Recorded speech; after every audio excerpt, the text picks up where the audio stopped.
Southern, this one here really do it for you. Baby, I'm all for you. Yeah, baby, I'm all for you. If it come down to the for let me show you how I pull that for you.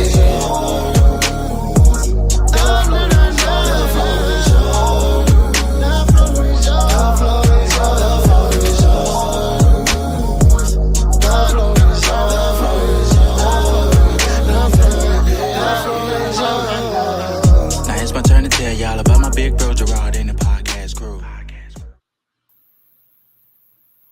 All right. Good evening, everyone.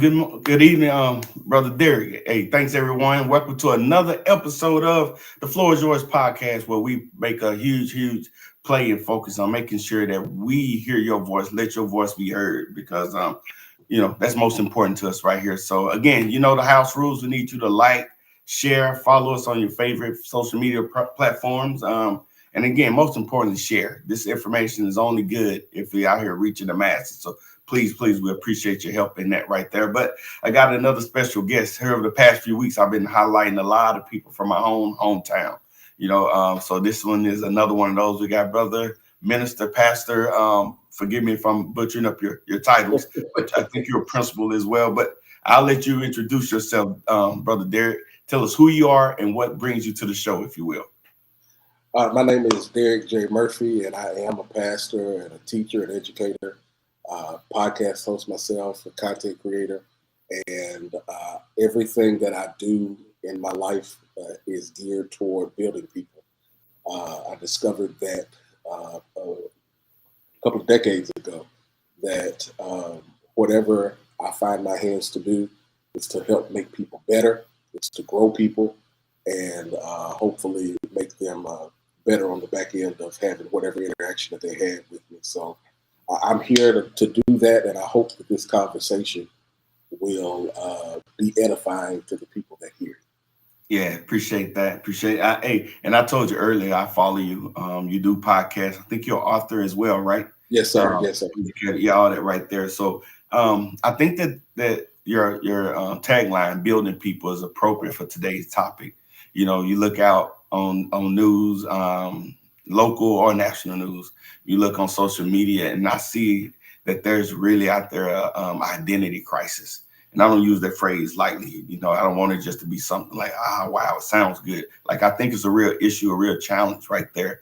And a lot of that is dealing with, in my opinion, just not knowing who God says you are. People will put you in a bucket because it suits their purpose. But I think it's important to know who you are, not just who I am, who Gerard says he is, but according to a higher power, the supreme being God, that we serve. Who does he say you are? Would you agree with that? Oh, absolutely. 100%. I think that too many times we look to other people to define us. And to be honest, I think to a degree there is a time and place for that. But if we're not rooted and grounded in knowing who we are, then whatever anybody else says will then become our identity. And if we believe them, can come up way short on who we are meant to be, who we've been created to be, and who God wants us to be. So absolutely, I've struggled with that, knowing who I am, even as an adult, being certain and sure about who God made me is something that I have to revisit, periodically throughout my life.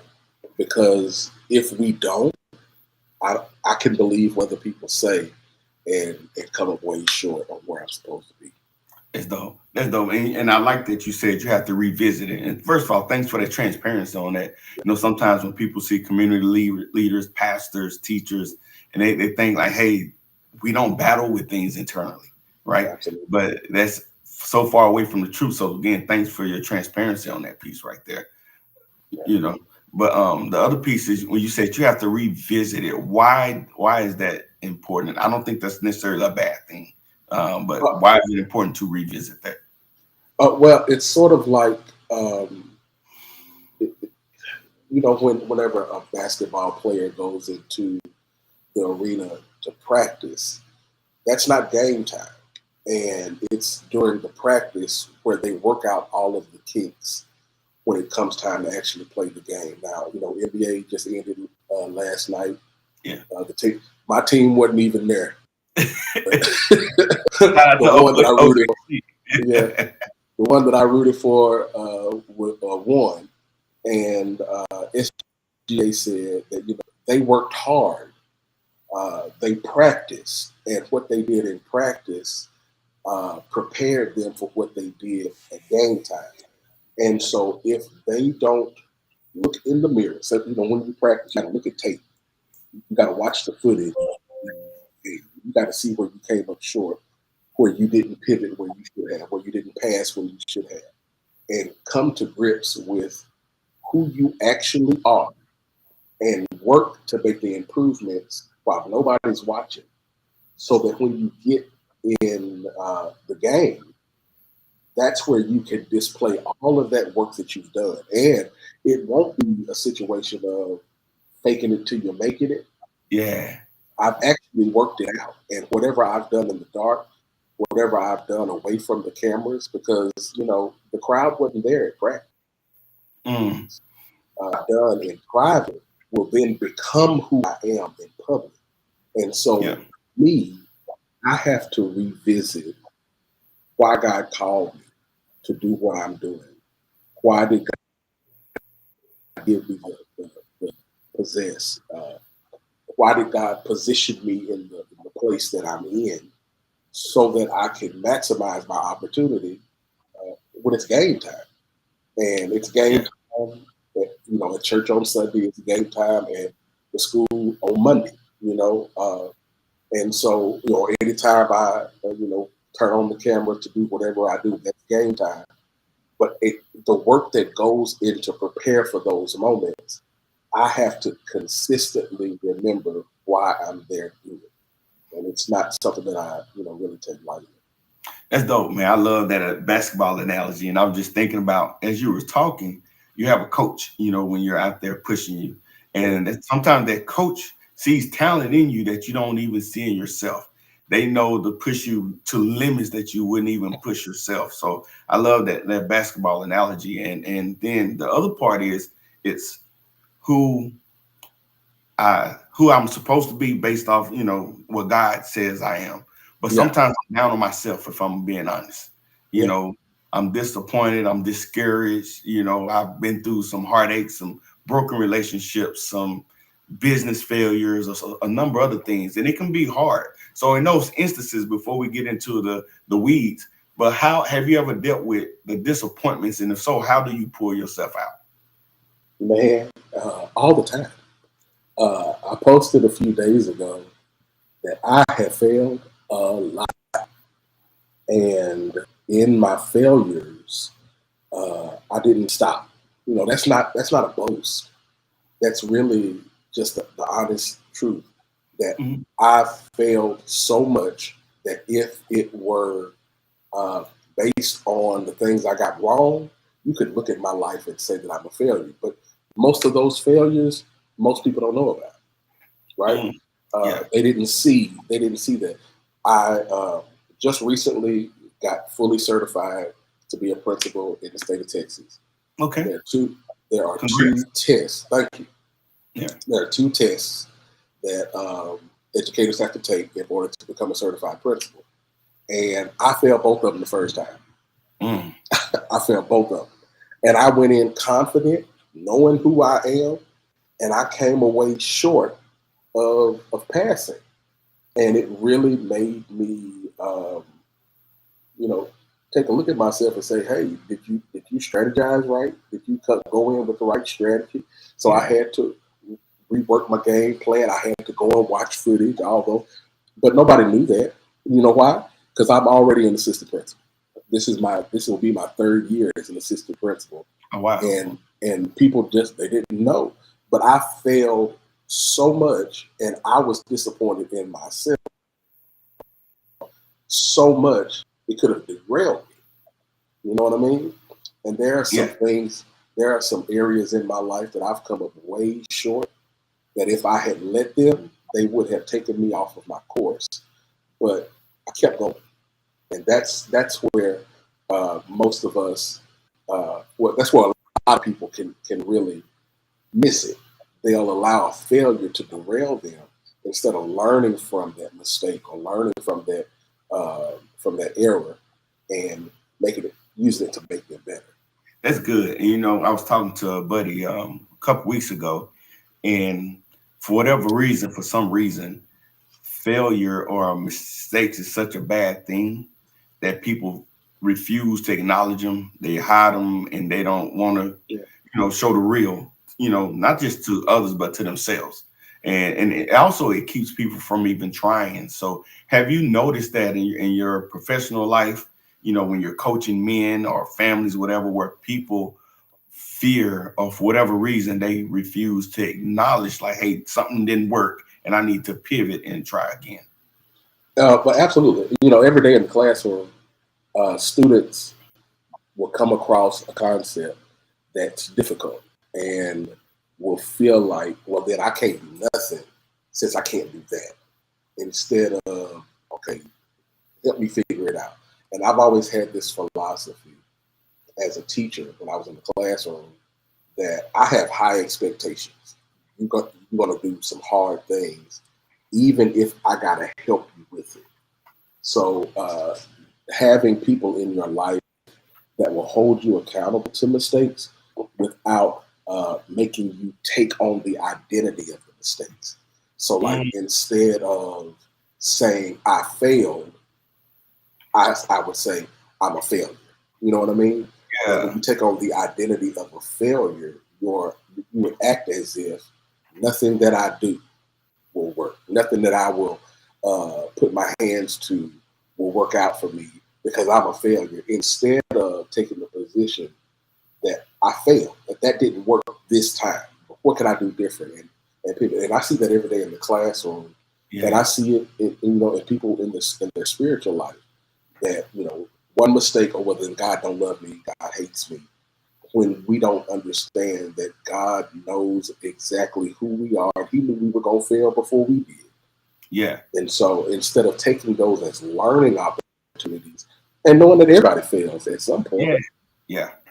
But in this society where what's that popular saying, never let them see you sweat. I don't subscribe to that. For one, you're supposed to sweat. Two, it takes away the human part of who we are, right? But I think what you said is it's important to highlight the difference in being a failure versus I failed at something.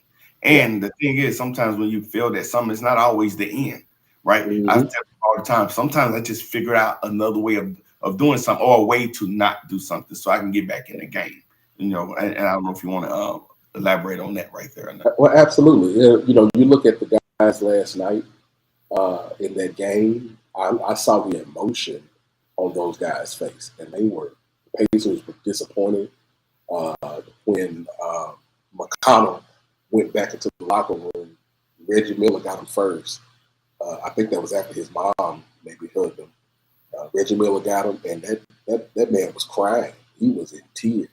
And then he came around and saw Halliburton on his crutches, and he almost broke down because it's like, okay, this season has gone up in smoke. They had worked so hard. They had done so much throughout that series to be at that point. But, when the new season starts, today, you get right back in the gym and you fight another day so that, your dreams are not dashed. Now, they can't be the 2025 champions ever. Right. They could definitely do it again next year or the next year because both of those teams, man. Yeah. I hate to keep talking about basketball. No, you're good. I love the analogy, man. It helps us. My wife said it's taking over my life this week. hey, I get it. Hey, so, maybe your wife will get some more time with you now. But what's important in what you were just saying, that we can get so focused on, the win, accomplishing a certain goal that we forget all the success leading up to that. So them not being the NBA champions does not take away from anything that they accomplished through the season. Let's be honest. I'm one that never expected them to be where they are. I'm gonna be honest. Like I probably would have named 6, 7, 8 teams before them, that was in that spot. So, and I'm talking about just in the Eastern Conference, not in the whole NBA. So what they accomplished is nothing short of amazing. They're an elite company, and again, if you're not careful, because you didn't achieve a certain goal, you can totally disregard or invalidate everything else that you did achieve in getting there. And you used a very specific word to invalidate what you've already done. And I think we look to so many external factors to validate what we already know. Yeah. Right? And I believe, like I said before, there is a time and a place for validation, but we can't look to outside sources. We gotta find that within ourselves. Yeah. And I think that goes back to having people in your life that affirm and confirm who you are. So my children are, some amazing people. I got a 22-year-old about to turn 23, 21-year-old about to turn 22, and a 20-year-old about to turn 21. He's ready to turn up.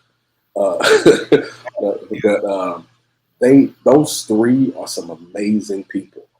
And it was because their mother and I made sure they knew it. They knew it before they left the house. Yeah. They are amazing people. And so when they go out into the world, that doesn't mean that they don't have their own struggles, but when they go out into the world, they approach things based on what we have affirmed in them, and then turned around and confirmed them because we love them regardless of what they do. Right? I love it. I love that. So if we hadn't been there to affirm and then turn around and confirm what we've already said, then they would spend too much time looking for outside validation when they are already great and don't need anybody else to tell them that. Yeah. They can just live up to the greatness that they already are. And so I think that that's important for us to have people in our life that affirm us, that tell us exactly who God says we are through their eyes, and then confirm it in the way that they treat us. Having somebody in your life that loves you unconditionally, regardless of what mistakes you make, is so vitally important to give you the confidence to keep going after you make those mistakes. Yeah, I've disappointed my wife so many times. I'm pretty sure I disappointed her today. But when I go home to her, she still loves me, and she shows me that she loves me, and that only confirms what she's already affirmed. Yeah. And if people don't have that, then they'll look to anybody. Anybody who says, the last thing I want is for some boy. Yeah. To look at my daughter and say it, and she don't already know. Yeah. And if my daughter had said that some guy told her that she was pretty, and her response was, I know my daddy already told me that. You know what I mean? Yeah. And so we got to have people in our life that do that for us. Yeah, that's good. That's good. And I like that you use the words affirm and confirm, as it relates to validation. So, but what we're going to do is going to go to a commercial break. And after the commercial break, we're going to unpack that a little bit more. The confirmations, affirmations, validation, and acknowledgement, because I think they're all intricately intertwined with each other to give a better understanding of who we are in the eyes of God. And then we're going to also unpack who God says we are as well. So let's go to a commercial break. After that, we'll continue the discussion.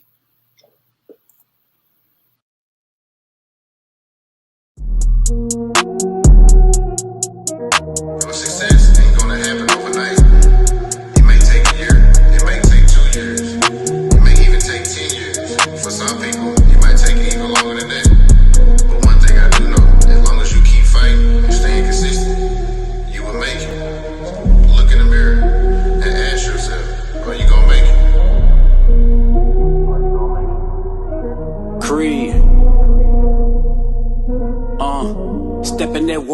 step in that water, step in that water. Yeah. You gotta be willing to go out and get it. You gotta dive in it, go and get it. Step in that water, step in that water, step in that water. Yeah. You got- All right, welcome back from commercial. That is brother of Miracle Hendricks. He's the official barber for the Floor is Yours podcast. So if you're in the Dallas-Fort Worth area, need a good edge up, for your beard, your head, whatever, good cut, hit him up. He'll get you squared away. Miracle Hendricks, one of our very own from Texas County as well. So, Yes, sir. yeah. Yes, sir. Shout out to Miracle. But so, man, you gave a lot of great insight. So for the people that's just joining, we are talking about identity crisis, how to avoid, getting into an identity crisis. And first and foremost is knowing who God says you are. But as Derek talked about too, is also making sure that the people around you are able to validate and affirm you. But what I also want to get into is there are times when people are not there to encourage you. They're not there to validate you. And I think it's important for us to know how to self-regulate in those moments, because that's what gets us through. And so I want to talk about how important it is to be able to self-regulate. And I'll let you, start the discussion if you will, if you've had any experience in that in your own personal life or dealing with other people. Man, I've had to go to therapy, Really? to figure out, absolutely, to figure out ways to self-regulate, because when you don't know what to do, you just do what feels good. Oh, wow. And the things that feel good don't always work out good for you. It's kind of like, eating candy when you're hungry. Sure, it tastes good, but it's not actually doing your body any good. And I have been guilty of having some self-destructive behaviors that I needed to talk to somebody about. And that goes beyond prayer, because that is communing with God, right? That's taking time to commune and talk to God and allow God to talk back to me. But having a person to help me think through what's going on in my head, so that I can, and then giving me the tools to work through those things that are happening in my head. Yes. So vitally important. And that goes back to having people in your life that affirm you and confirm what's in you. Because when you are by yourself, you need to have a well to draw from. Yeah. You know what I mean? Nobody should expect to go and draw money out of a bank that they didn't put money in. Yeah. You know what I mean?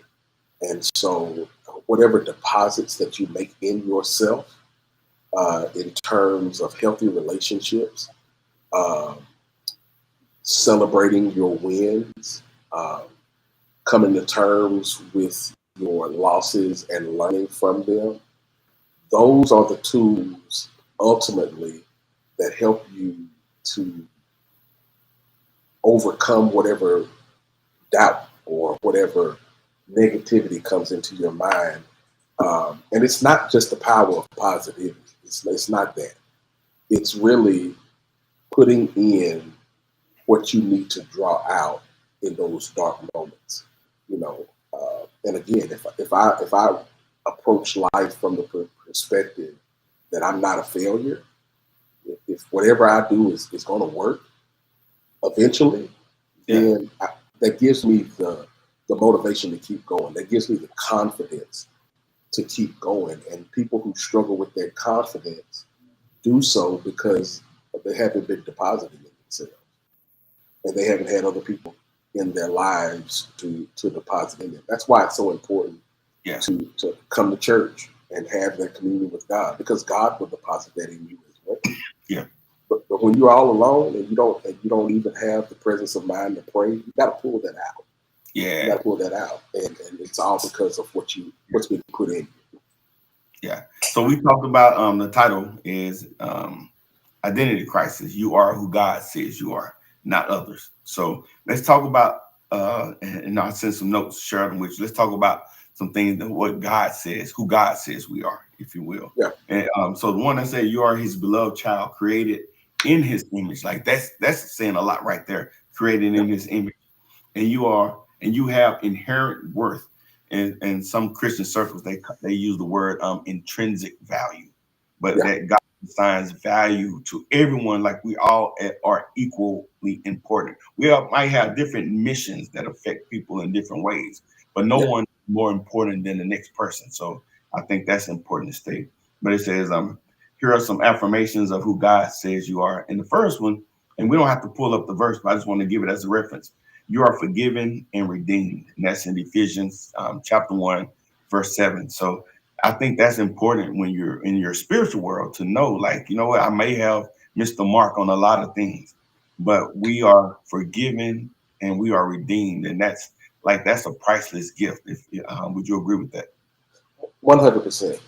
Again, that's putting us back in the perspective of I'm not my mistakes. I'm not what I do. And so in the same way, I'm not my wins either. But my value is already determined because God made me in his image. Now, theologically, that concept, we tend to struggle with. Yeah. You know what I mean? That I'm made in God's image. God has given me value because so many people devalue others. You know what I mean? If you don't make a certain amount of money, if you don't have a certain waistline, if you don't have a certain hairline, right, then you are devalued as a person in the eyesight of others. But we all have, like you said, intrinsic value. I'm valuable because I'm me. I'm valuable because I'm me, and God made me valuable. And so I'm not my mistakes. You know, if I make mistakes, God forgives me, and he redeems and restores me back to who he wants me to be. That's dope. That's dope. Man, it is important to know these things too. This other one is you are a new creation in Christ. And that's from 2 Corinthians 5, verse 17. This whole new creation thing, and it feeds off of what you just said too. Yeah. We're not a sum of our mistakes, right? We are a new creature. And I think it's important to know that piece too. Yeah, when we come into contact and relationship with God through Jesus, he makes us brand new. There's no doubt about it. Now, do we have some tendencies of that old self? 100%. Do we have some triggers for that old self? 100%. But if I know that I am made new and that I'm constantly being made new, right? Every day that I live, every day that I commune with God, I'm hopefully becoming more and more of who he wants me to be. Yeah. This one too is just as personal. It says that you are chosen and called by God. 1 Peter 2:9, and that for me that tells me that we all have purpose in this life. And I know you just look at social media, and sometimes you wonder like, wow, if these people only knew that they were chosen for something, they got real purpose in life, and it's not out here acting the fool on the streets and trying to go viral for the most vile stuff, right? But that's one that for me it kind of is real personal. And it says, again, you are chosen and called by God. 1 Peter 2:9. Yeah. And the crazy part about that is that he chose us even before we were born. Oh, man, come on. You know what I mean? We are chosen and called before the foundation of the earth, is what the scripture says. And so if we have that understanding, like I said before, we aspire then to live up to that, right? And that he did that for me before I was even considered. I'm a oopsie baby, right? My mom was 36 when she had me, and she was mad at my daddy for 9 months. Okay, oopsie. Right, I was an oopsie baby. My brother is 8 years older than me. My sister is 12 years older than me.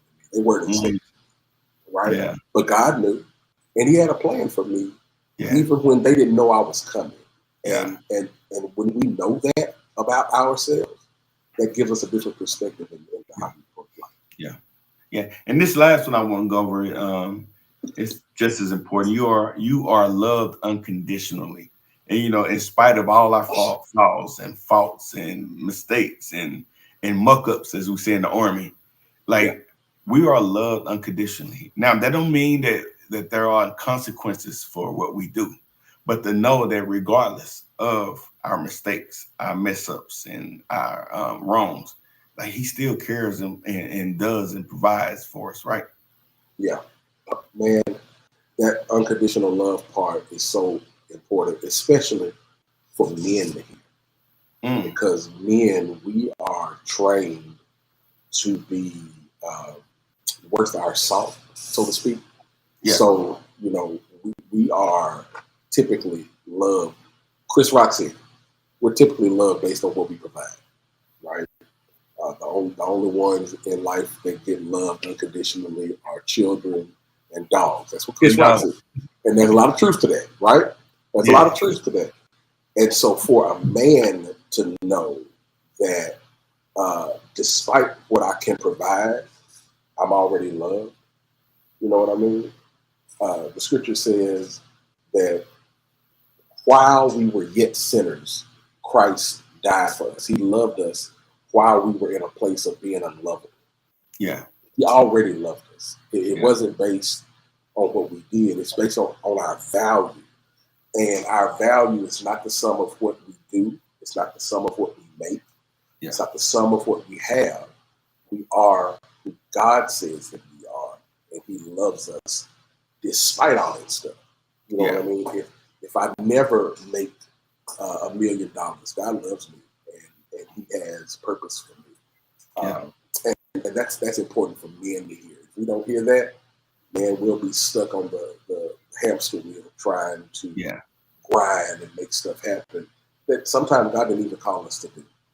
Yeah, that's good, man. When I came up with this topic, I was just looking at the news, and there was a sum of things. It wasn't just one thing. I was seeing, the political climate right now is very toxic, which is normally the case, but I think it's a little bit more toxic now than it's been in decades, But part of that is people are redefining us. People are trying to erase history and rewrite history, and just it's a purpose behind what they're doing. And I'm not saying that there's an easy way of dealing with it. As part of being human, is we're going to deal with conflict and tribulations, and they look different from each people. But it's important what you're saying earlier to know who you are in God, and also put people around you that encourage you to do the right thing. They bring that level of accountability that's not belittling, but it's encouraging, if you will. Yeah. But what I wanted to do is let you wrap this discussion up, give people some words of inspiration and include in there too your parting thoughts. Well, when you bring up politics, there are a lot of forces in politics that seek to erase history. And here's the thing: you can't erase history. Like if I experienced that, I know what I experienced. I was there, right? And by having a community mindset, it really won't matter in the large scheme of things what any outside forces will try to do to erase our history. If I have somebody who can tell me my history, then that history is not dead. You know what I mean? My parents witnessed that March on Washington. They can tell me what happened. Yeah. Right. And if you have that mindset that I'm not depending on the school solely to educate my children, right? I have responsibility to educate my children. That's one of the things that we try to teach our parents from the school today, is that we're partners with you, and nobody can better educate your child than you. And so you give us tools, we'll give you tools, and we'll share this responsibility as a community. And if we have that community community mindset, especially in the terms of people making it. We have this mentality that only one can make it. Yeah. That's such a lie. Yeah. And we need to redefine what making it is. That's what I was thinking. Yeah. You know what I mean? Yeah. And you don't necessarily have to leave the hood to make it. Yeah. You know, there are so many ways that we can contribute to the whole and look to other people in our community to help build us all up. And if we had a community mindset, whatever happens in the outside world, yes, it may delay some things, but you can't deny us what's due us if God is on our side. And so I think that we have to have more of a community mindset. We have to support each other more. And we have to affirm each other more. You know, James Brown made that political statement, I'm Black and I'm proud. Yeah. That's a strong political statement to make. Even in 2025, they will say now that, you know, we're colorblind. Well, of course, that's convenient for you now. But if I know who I am and I know what stock I come from, I'm going to approach life differently, and I'm not going to settle for anything less than what I know I'm able to do. Right? Yeah. So I'll put in the work. I'll make the sacrifice. I will do what I need to do to position myself. And if I have God on my side, I'm going to pray. I'm going to, help in my community. I'm going to serve others because that's what makes Black people in this country, man, that's what makes us great. Yeah. When we understand coming together makes us stronger than we could ever be apart. So when we have these, you have your Divine Nine, you have your Masonic and Eastern Star Group, you have all these fraternities, sorority sisterhoods, and you have community outreach and community service organizations. You have podcasts like this that's building up the community and not just talking about nonsense. When we support that stuff, man, we become better, even when we can't quantify it. Even when we can't see it, and we are actually depositing greatness in generations to come because we are modeling for them what it means to be great. And so, the best resistance is survival. The best resistance is survival. That's good. That's good, man. And we're gonna have to come back and unpack. You had 2 points that are very passionate to me. One, this mindset that we're supposed to be colorblind because we're Christians, and I say this is a lie from the pits of hell. It doesn't define who I am, but it is who I am. So to act like I'm not a Black male who follows Christ, like that's who I am. So, and I don't think there's anything wrong with that. And the other one you talked about is the whole community mindset. I don't want to say we've gotten away from it, but I don't think it's stressed enough. Sometimes the squeaky wheel gets the oil. So we see a lot of the dysfunction and the division, and it's highlighted as if that is who we are. And I tell people all the time, like, man, yeah, I get it. If we were stick together, I get the whole mindset.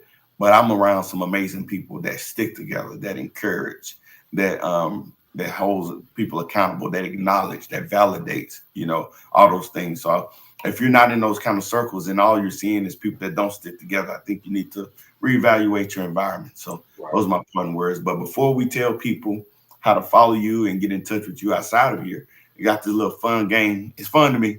It lets people know a little bit more, personal things about my guests. So I'm going to ask you these either or questions, and I'll let you answer them. People in the audience, if you want to play along, do that too. But here's this thing right here may age you a little bit, may date you, but your preference. Sanford and Son, Good Times. Sanford and Son. Okay. Red Fox, 100%. Hey, it ain't even close, huh? Not even close. Hey, I've Yeah, asked before. Some people guess they like, but yeah, I'm with you, Sanford and Son. yeah. I saw an episode of Good Time the other day, and I was like, what else is on? Okay, Kool-Aid or sweet tea? So, here's I'm made the Kool-Aid. I know, right? I would, but I would say sweet tea. Sweet tea. You can't miss me with sweet tea. Okay, my boy Joseph Till, he's an anti-sweet tea person, man. I know he is. Yeah, That's right. He can't stand it. Hey, when it comes to wings, you want bone in or bone out? So, anybody who eats boneless wings on a regular basis is just immature. That's just, you need to grow up. Give me that bone, man. My boy from the army, Sergeant Payne, he was posted one day. He was eating some boneless wings. I said, "Bro, those are chicken nuggets with sauce. Those are not wings." Yeah. Now they have their place, but yeah. Yeah. Your favorite season: winter, spring, summer, or fall? Football season. So autumn. Okay. Yeah, autumn time. And I'm an autumn baby. I was born in October, and I love when that temperature turns. I can put on a sweater and some boots. Yeah. Hey, my cousin Marlon, you know Marlon. He said, I know Marlon. Yeah, he said, "What Sanford and Son?" So there's what 2 or 3 agree. Yeah, so it is, right? Yeah, absolutely. Yeah. 5-star hotel or a cabin in the middle of the woods? I'd like to go 5-star hotel. I'm a firm believer that not a whole lot of good stuff happens in the woods. give me a nice room, man. Nah. Yeah. Let me elaborate on that. I want the 5-star hotel in an area where I could just get out and walk to the restaurants. Yeah. Whatever. So yeah, I'm with you. Nothing against the cabin. I think they're right for when they're right and for who they're for. But I spent 26 years in the Army. I had my fair share of time in the woods, and I don't care if I never go back again. Right. Yeah. Hey, here's one: road trip or flight somewhere. So I love to drive. Do you? 100%. I love to drive. My wife is a passenger princess because I won't let her drive. Right. We had to go to a conference because my school and 2 other schools, and they made me the drive because I was the only man, and I was fine with it. Yeah. Give me the open road. Give me some music and some podcasts to listen to. Yeah. I'm great. So that's what I was going to ask you. How do you make it enjoyable, and what's one of your most memorable road trips? I make it enjoyable by what I listen to, and of course, if I'm with somebody that I can talk to. So if I'm with my wife, we will have really good conversation, even if it's a conversation that we've had dozens of times before. Have it again. We just have it again, and it's a good time. The most memorable road trip. We took a drive down to Orlando with the kids. That was pretty memorable. That was a good time. And of course, driving to Atlanta, Georgia a couple of times, those were memorable as well. But yeah, give me the open road. I love it. Yeah, that's dope. And this last one, birthdays or Valentine's Day? Okay. Don't get in trouble now. Right, I have to think about that one, but I'm gonna say birthday. Okay. Because birthdays are about me. You know what I mean? Not about anybody else. It's about me. Even like Father's Day, I got to share it with other men. Yeah. But then October 7th, that's for me. That's for me. Yeah, and that's the important point you made. It's you. So especially someone in your capacity that's the teacher, educator, assistant principal, pastor, father, friend, husband. Like there's a lot of titles or roles that you fulfill where you are the giver. So here I could see why birthdays would be like, you know what, let me get one for me, and not Valentine's Day. So that's dope, man. That's dope. Man, this was fun. So just in case people want to get in touch with you, I know you're an author. Tell us the name of your book and also how to get in touch with you. And if you got anything else coming up here in the near future. I I have a few books. The one that I have with me here, Throwbacks, is what I've based my podcast on, where I take old school songs from the 80s and the 90s and the early 2000s, talk about what they mean to me, bring back some memories, and then flip them to add inspiration, motivation, and value to your life. That book is Throwbacks again, the unexpected theology of old school hip hop and R&B. Something that I'm kind of proud of. I've actually. How can we get that book? You can get that at DerekJMurphy.com. That's DerekJMurphy.com, just like my name on the screen. You can get all my books there. I've actually written 5 books. My latest book is a book about my dad called The Real McCoy. His name is McCoy Murphy. And so it's called The Real McCoy, advice that I've learned from my dad. That's my latest book. And I kind of reluctantly and accidentally fell into writing, but I really enjoy it. But you can find all of that work at my website.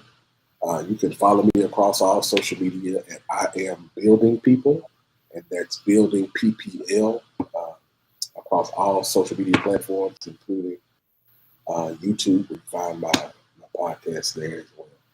Yeah. So if you will, I'll ask you to go and put that in the comments of the show. It's on your page so people can see it. So, yeah. And speaking of the sweet tea hater himself, Joe. Man. Yeah. Man, Joe a dope guy. Man, he's a dope guy. I met him. My nephew worked with him in the music industry, years back. And I've been on his podcast a couple of times. I was on one a couple weeks ago, and I think he's getting ready to drop it. But oh man, the dude, he's dope, man. He loves what he does. Yeah. I love how open-minded he is, how accommodating he is, and he's not, hurting. He's not against learning other people's perspective. It doesn't make him any less of a person. So I appreciate his platform and what he's doing too. So yeah, he did give a shout out to you on the post earlier, man. He said that he's been looking up to you. I think he said like 10 years. Yeah, I love Joe. He's a really good guy, man. Yeah. So we got the website up here, Derek J. Murphy. Go to the website and we can find your books. I'm going to go and look for that one, the throwback music one. I'm going to check that one out, man. And check out the podcast, man. I'm on break right now. Okay. I'm going to start recording the next season of episodes.